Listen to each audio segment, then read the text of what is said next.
Good evening and welcome candidates, you who are in the audience and those viewing at home.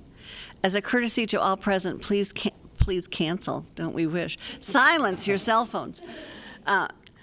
This is the primary race candidate forum for the Democratic nomination for State Senate District 45. Both candidates tonight are members of the Democratic Party. I'm Susan Craig, member of the League of Women Voters of Johnson County, and I will be the moderator for this evening's forum. The forum is being live streamed on the League's Facebook page. It is also being recorded for rebroadcast on the 3 public, education, and government channels in Iowa City, Coralville, and North Liberty. Please check their websites for scheduling. Additional information about candidates may be found on the League's vote411.org website. The League of Women Voters is a volunteer, nonpartisan organization that neither supports nor opposes any party or candidate, which is why we have the policy that campaign literature is welcome outside of this room following the forum, but no buttons, signs, or literature can be worn or distributed inside this room. The League does take positions after considerable study of issues and acts to influence decision makers on those issues. We work to not only register voters, but also to provide them with the information on issues to assist their participation in government. Membership is open to anyone 16 years of age and older. Join us. We could use your time, your talent, and your financial support. League members advocate and inform voters. Democracy works best when more people are involved. Find us at www.LWVJC.org. The views expressed in this forum are those of the candidates. All viable candidates have been invited to participate. After candidates have been introduced, they will each have 2 minutes for opening remarks. We will then present questions to them, starting with one from the League, followed by one submitted on cards by you in the audience. League members are distributing cards and pencils for you to write questions on. You may submit as many written questions for the candidates as you wish. Hold up the cards and a League member will collect them throughout the forum and bring them to me to read. Questions that fall in the same general category may be consolidated. If time does not allow for all questions to be addressed, you may contact the candidates directly after the forum or at another time. Each candidate will have 1 minute to respond to each question. Due to the time frame, there will not be time for rebuttals. Near the end of the scheduled time for this event, each candidate will have 2 minutes for closing remarks. Speaking order will be rotated throughout the evening. Kiran Patel, League member, is our timekeeper tonight, using cards to alert candidates when time is about up and when it is up. We have 2 candidates running for 1 seat on the general election ballot for a 4-year term. John Raley and Janice Weiner are seeking positions on the Democratic ballot. One of the 2 candidates will advance to the general election in November. Audience members, please write your questions on the cards provided and pass them to a League member who will advance them to the moderator. Let's get started with opening statements. Please speak directly into the microphone so you can be heard. You can begin with your 2-minute statements, starting with John Raley. Well, I want to thank the League of Women Voters for putting this forum on. I'm John Raley, and I want to work for you in the new District 45, which encompasses most of Iowa City and all of University Heights. I'm a self-employed small businessman in insurance and financial services, and I've been right here with you for the last 40 years. 44 years ago, I came from the Chicago suburbs to attend Coe College in Cedar Rapids, and when I drove across the bridge, the sign said, "Welcome to Iowa, a state of mines." We were number 1 in education. We're now 20th, and we keep falling further behind. We need to get this corrected. I am passionate. I fell in love with Iowa. When I graduated from Coe, I was inspired by Emmett Vaughn, a professor here at the University of Iowa, who wrote a book on insurance and financial risk. So I came to Iowa City to start my own insurance practice and have done so for the last 40 years. Those 40 years of helping my clients through disasters, the floods of '93, the flood of '08, the tornado that ripped through Iowa City, and the recent derecho, has really brought to me the stress that comes on and the skill set that it takes to be a good listener and help people through disasters. I want to do that. I want to help more people. It's time that we have that leadership at the state capitol. I am very committed to education, small business, our immigrant population, and most importantly, our women's right to choose. I think I have proven leadership skills. I have proud roots. I have 3 children. My youngest is graduating from the University of Iowa in a week. And I want to work for you, and I'd appreciate your vote. Good evening. My name is Janice Weiner, and I am running for the State Senate, District 45. That's most of Iowa City and University Heights. I've worn many hats in my life: lawyer, mom, grandma, nonprofit board member, poll worker, diplomat, city councilor, public servant, and now a woman channeling my rage like so many of you. At no time in this country's history have more than half its citizens been at risk of losing a constitutional right. Our governor and our state Senate leader have made clear where they stand. They'll continue to lead on life. So tell me, does permitless carry lead on life? How about slashing unemployment benefits? Being pro-death penalty? Making it harder to access SNAP? Does it mean bullying trans girls and women? Opposing red flag laws, or undermining public education and banning books? Or promoting abortion bans that provide no exception for rape or incest? I don't think so. Imagine a world where all the resources that have been poured into tearing down abortion went instead to building up, to reducing maternal mortality rates and supporting babies and children. Republicans claim to be for parents' rights. I stand for an actual Parents' Bill of Rights, reproductive rights, the right to abortion, the right to a living wage, the right to family leave, and to quality, affordable childcare with wage supports, the right to universal pre-K with wraparound care, and to fully funded, innovative public education. These are human rights, civil rights, women's rights, children's rights. This is not a drill. This is our break the glass in case of emergency moment.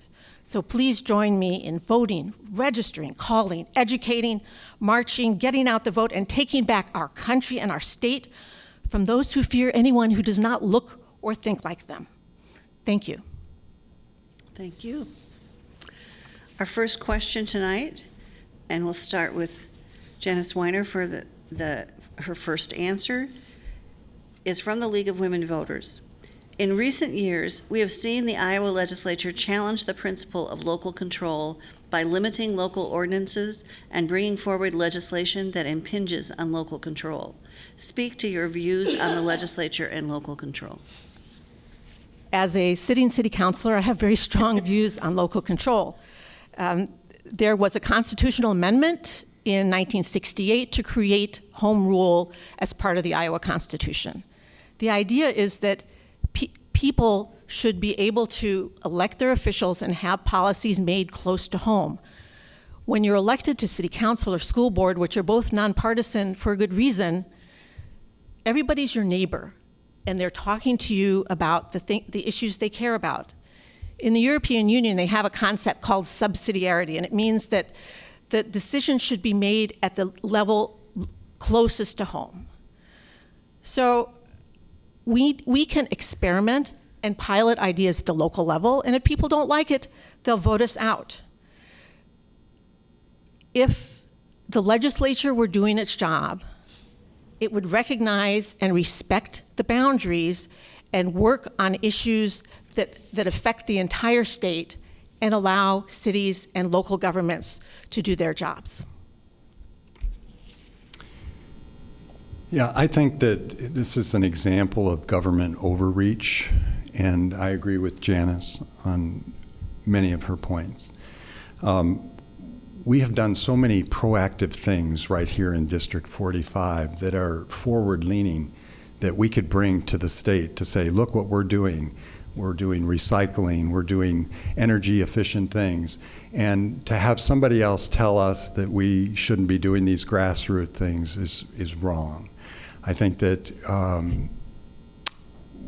we can see that that the city had our mask policy and made sure that we kept everybody health and safety, right? That's most important. And so for somebody to tell us in our community with a hospital that we can't do something is extremely wrong. So I feel home rule is the best way to work things. Thank you. And John, you'll be first on this next question from the audience. Why are you the best candidate for the office you are seeking? I have had leadership roles in my industry. I was the past president of the National Association of Insurance and Financial Advisors. We had 2,000 members. We had both Republicans, Democrats, urban, rural. And in that leadership, I found that, well, if you make a mission and you look at things as to what you want to achieve, if you're helping those people on Main Street, which is our clients, then we could have success and work across the party lines. So I think that leadership is important to be able to work across the party lines. And I think I have that skill set, and I think I can work across the party lines to bring change that needs to. I think we need to reverse some of the things that have already occurred. It's human to make mistakes, but I think we need to work together to change those things.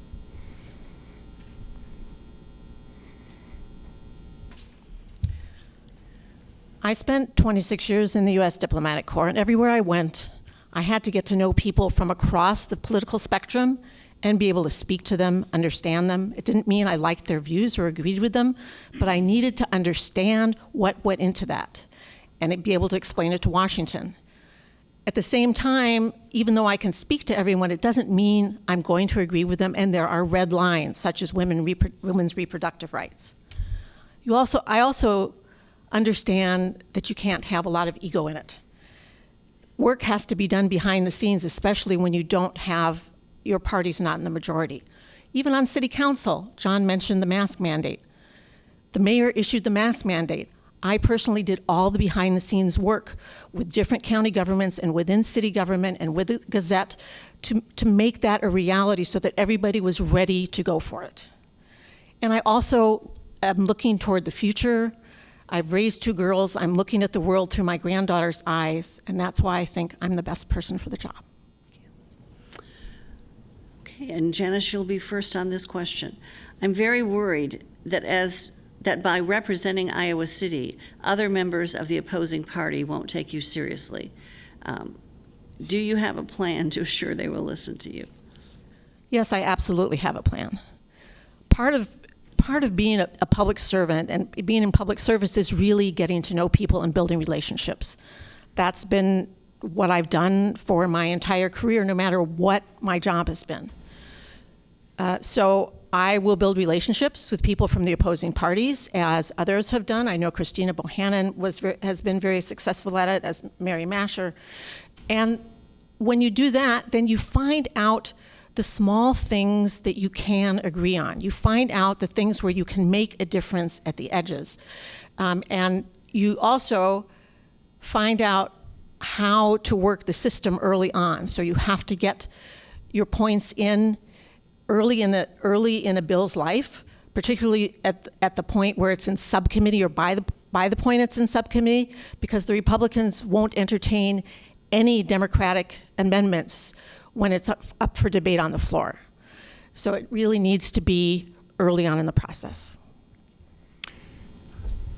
I am hoping to be involved in the Ways and Means Committee and the appropriations, and I think that when you look across the aisle, sometimes it does come down to dollars and cents, and so economic development is very, very important, and I think part of that piece is education, right?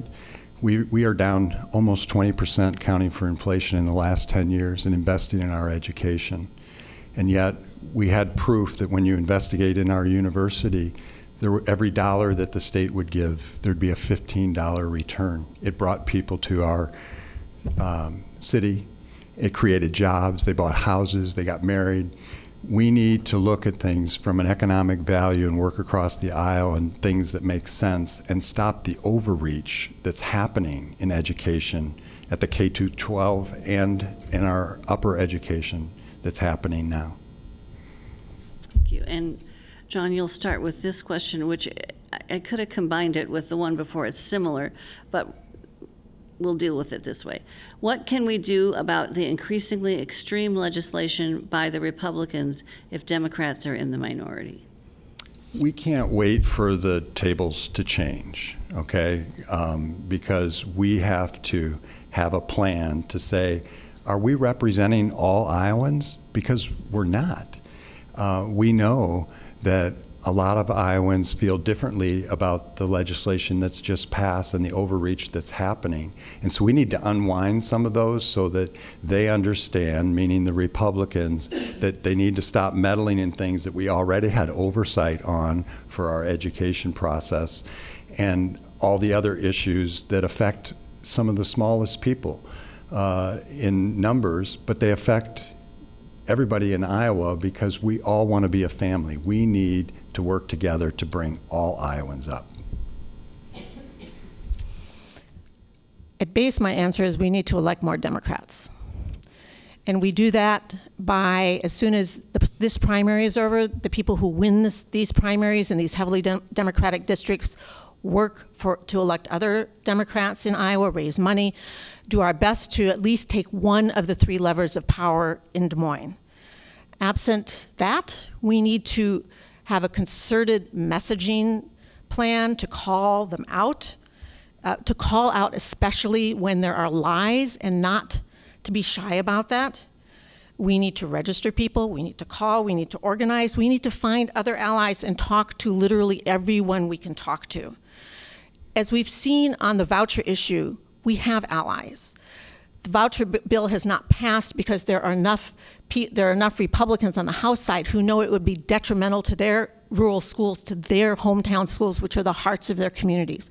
And those are the issues we really need to focus on if we are not in the majority or do not have at least one lever of power. Thank you.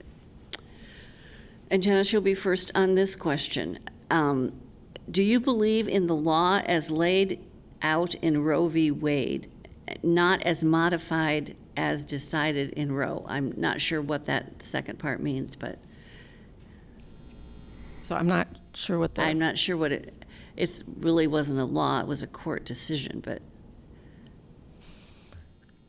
It's very simple for me. I believe that people have the right to choose, to choose what they want to do with their own bodies. It's a decision between a woman or a trans person and their doctor and their family and with no one else. So yes, I am a firm supporter of Roe.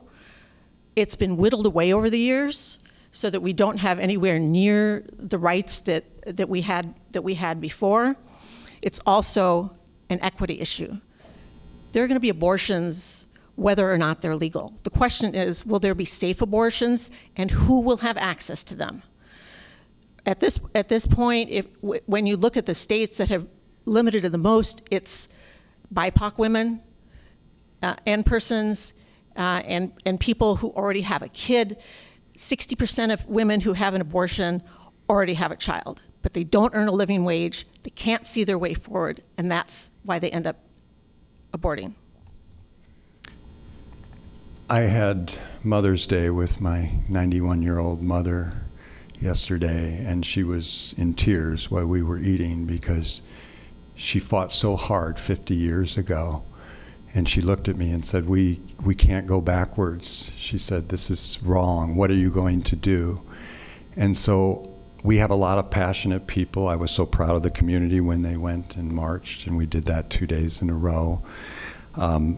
I think what's happening at the legislature when they closed almost 50% of our Planned Parenthood places, and they couldn't get the $3 million for the federal government because they weren't investing in public health.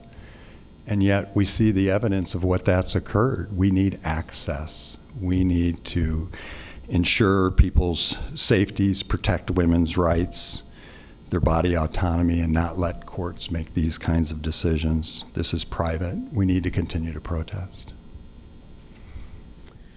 Okay. John, I'm combining a couple questions here about strict scrutiny. How will you inform voters in advance of the proposed strict scrutiny gun amendment?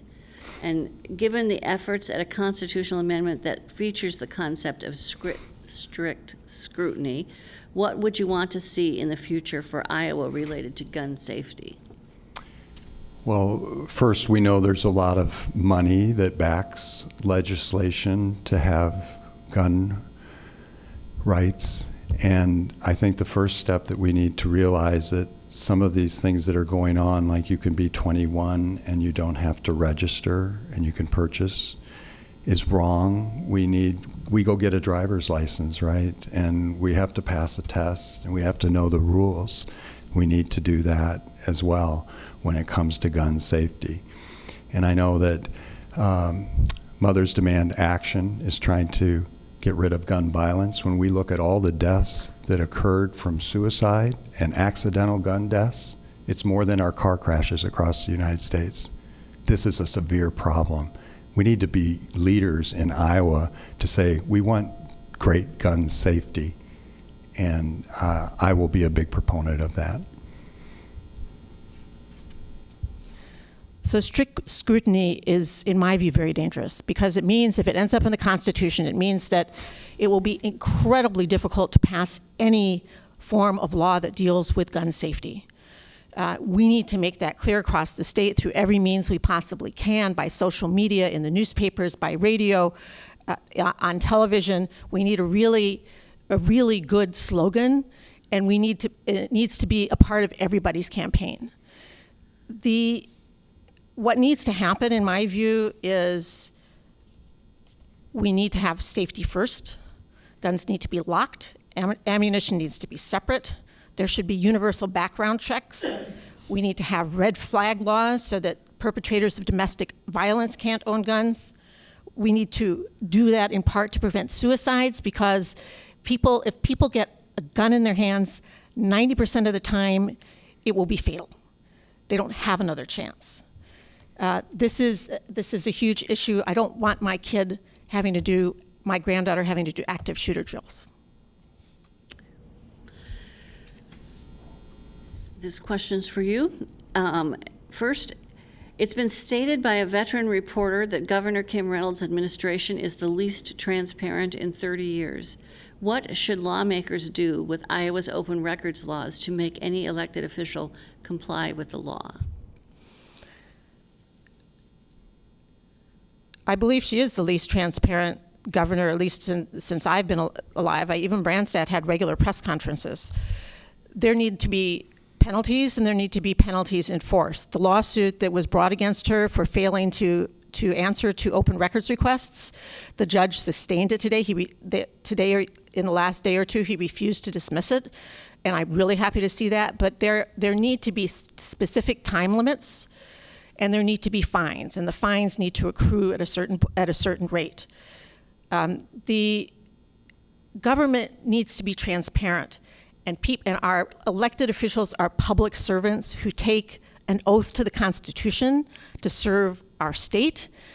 They are not serving one party. They are not serving only a certain segment of people. They are serving everyone. And the transparency and providing documents when asked, giving press conferences, and recognizing that one represents the entire state are all essential.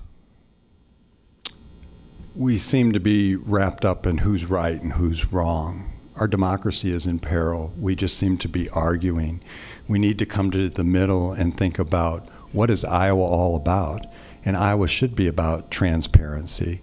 Specifically to our governor, she doesn't announce when she's coming into town. It is a hidden agenda. It is closed-door conversations, and that's just not right. We all need to be part of that democratic process for our democracy. We need to change the focus, and instead of this who's right and who's wrong, we need to talk about what are we going to do to lift up all Iowans? What can we do to bring forward change that affects everyone, not just the few. We had missed opportunities with the tax cuts, right? I mean, they didn't ask us, and yet they did tax cuts to corporations, and we could have been funding education. They did tax cuts to you and I without asking us, without having a task force to say we could be reinvesting this money. And you'll start with this question, which is a similar kind of issue, deals with transparency in government, just a different branch of government. There appears to be more late night, sometimes early morning hours, passing of bills without public input. If so, what does this say about transparency, not only with the public, but also across the aisle? Well, what it says is that there's a hidden agenda, and that's unfortunate. And I think that that should be one of the first things that happens when a session starts, is that they lay down ground rules as to how we can play fair, because we need that transparency. We need to know what each other is thinking, because that's how change happens.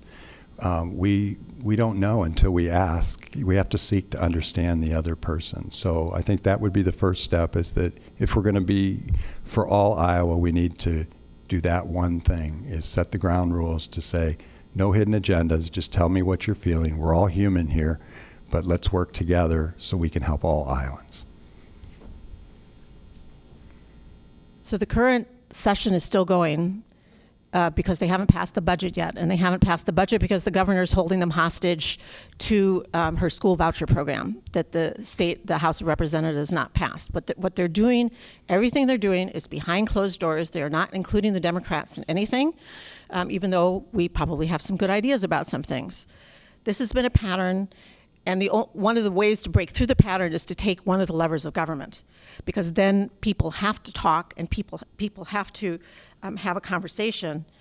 They also pushed the media into the balcony in the state Senate this year. That's never happened before. That's another real, very important part of transparency, is the media having access to state senators. And that should be rolled back as well. But until we gain more seats, until we have one of the levers of power, they feel they can act with impunity. Thank you. And you'll start first with this question. It's a long question, bear with me, but an important one. Iowa has one of the most altered landscapes in the world. 85% of the land is used for agriculture. Iowa ranks first in the U.S. in corn, hog, and egg production, and second in soybean and red meat production. The use of Iowa's productive natural resources comes at a cost. Wetlands have been drained, streams have been straightened and diverted, streamside habitats have been shrunk or altered, and more than 99.9% of Iowa's native prairies have been plowed under to make more space on the landscape for productive farms.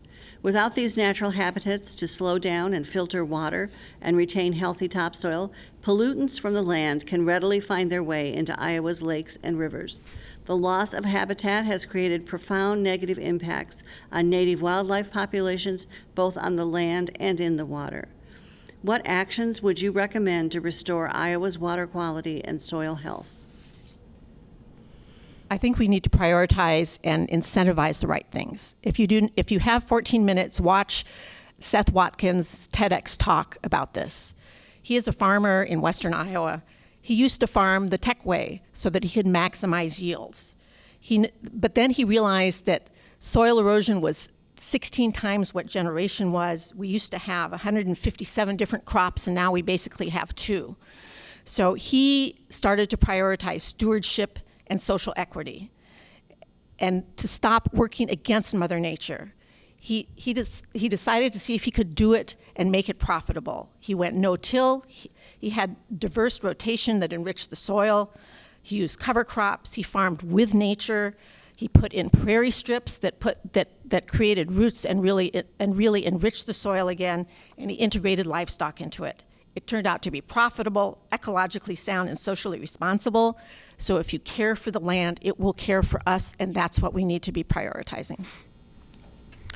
We have an agricultural problem with the runoffs of the fertilizer and manure and the industrials and the plastics.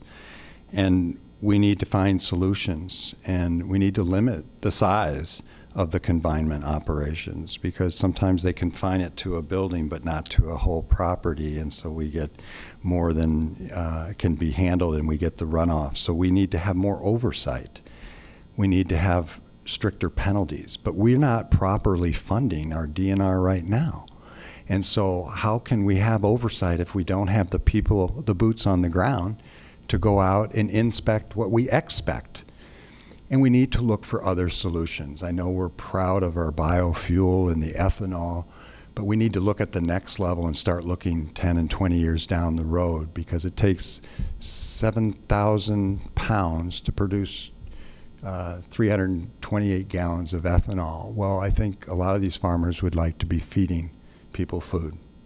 We need to work on that. Thank you. And you'll be first on this question. During the 2020 election, only 16 incidents of voter fraud within 159 million ballots, obviously they didn't, it's more than Iowa, they were counting there, occurred. That's 0.00001%. Do you think this exceedingly low rate of voter fraud necessitated Iowa changing its voting process to be so damaging to voters' rights and access to vote? Well, they made it more restrictive, right? They made it harder to vote by mail. They made it harder to vote early. And so it's plain and simple. They want to affect our democratic process, and it should be the exact opposite.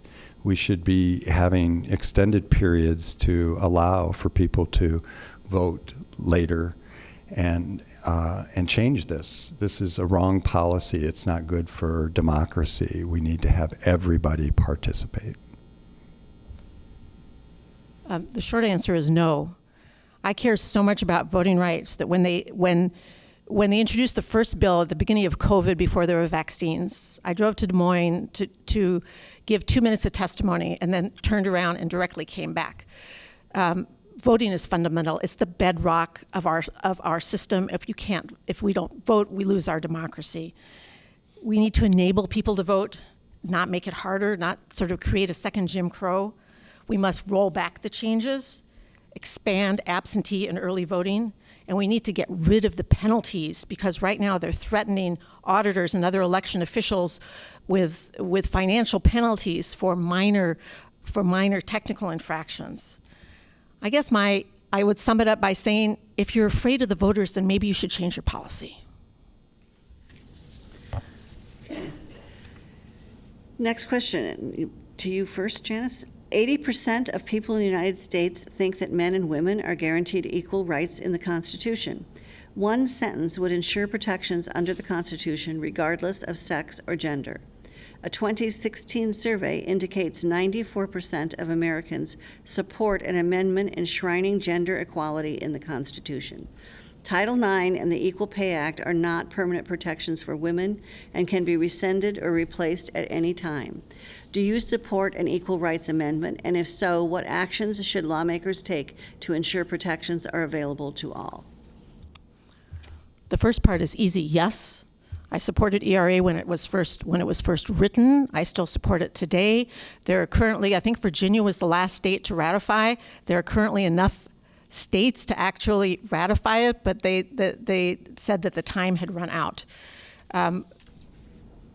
We're seeing across the board that we simply do not have enough protections in our law. I don't think that's not something that we can have an enormous impact at the local and state level, but one thing we've seen across this country is local elections matter.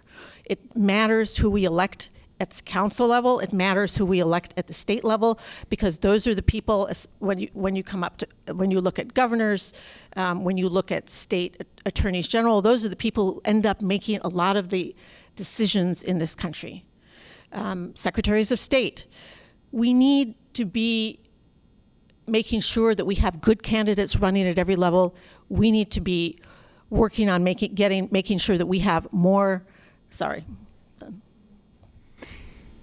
So yes, on equal rights, we're in a fragile time right now, and we're seeing that there's a lot of overreach that goes on things that they shouldn't even be involved, that shouldn't even be legislated, frankly.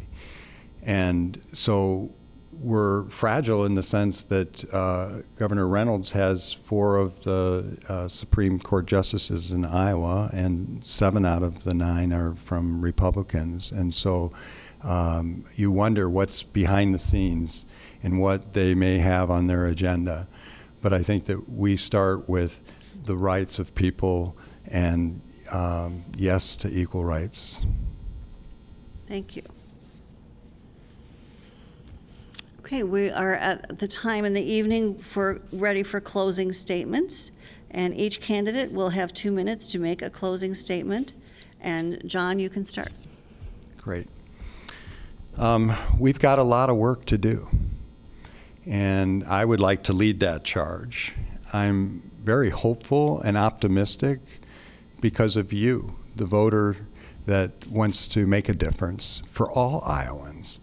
I believe that this is a fantastic community, and with your intelligence, and if we can prioritize, I want to work for you and start getting changes done to education, to get it funded.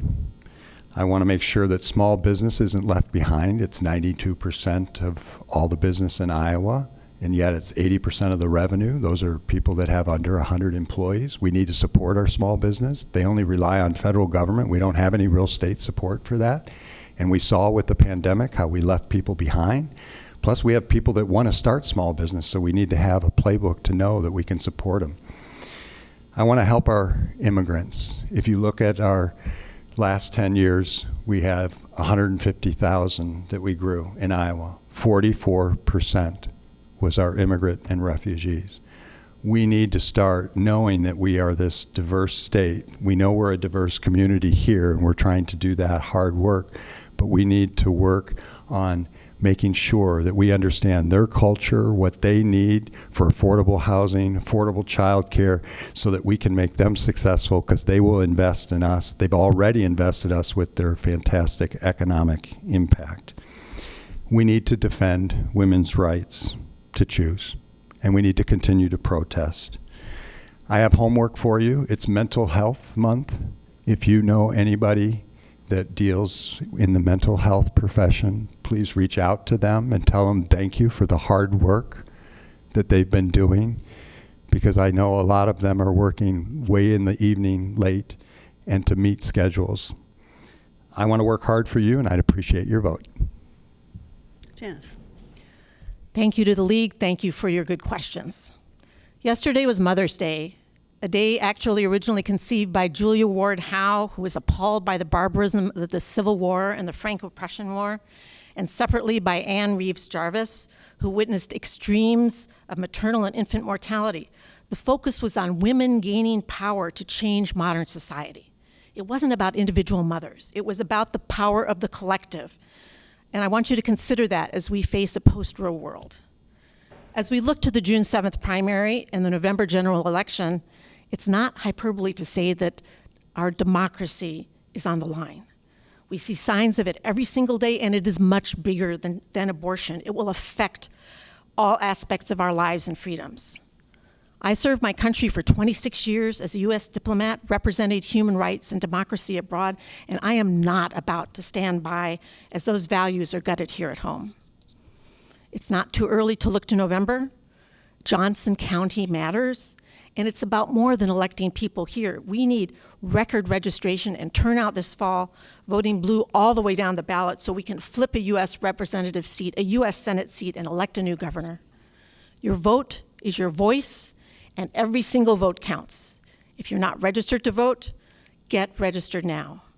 Make a plan now to vote in the June 7th primary. Early voting starts next Wednesday, the 18th, including drive-through. Please sign up on my website, janicewforiowa.com, to volunteer, host a yard sign, and get our newsletter. Together, it is time to start moving this state forward again for the common good of all Iowans. I'm Janice Weiner. I'm running for the state Senate. I will listen to you and be your voice, and I ask for your votes. Thank you. Thank you to our candidates those of you in attendance, those watching at home, the Senior Center, and the staff of our local television station for making this videocast and live streaming possible. We would like to remind you that the views expressed in this forum are those of the candidates, and that the sponsorship of the forum is not an endorsement of any candidate. Remember to vote in the primary on or before June 7th. We'd be glad to register you to vote if you need assistance. Thank you very much.